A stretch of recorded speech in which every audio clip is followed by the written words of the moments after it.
we want to solve the following equations, giving exact solutions. Our first equation is log of x over 3 is equal to 5. Substitute both sides into the exponential function, and we get e to the log of x over 3 is equal to e to the 5. Check carefully that we have done the same thing to both sides of our equation. Since e to the x and log x are inverse functions, this side is just x over 3, and that's equal to e to the 5.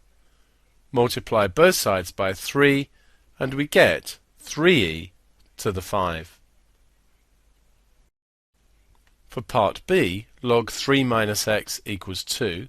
Do the same thing, both sides into the exponential function.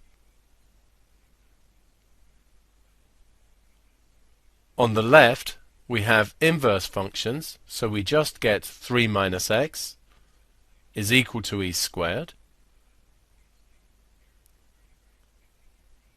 This gives us 3 is equal to e squared plus x, and then subtracting e squared from both sides, x is equal to 3 minus e squared.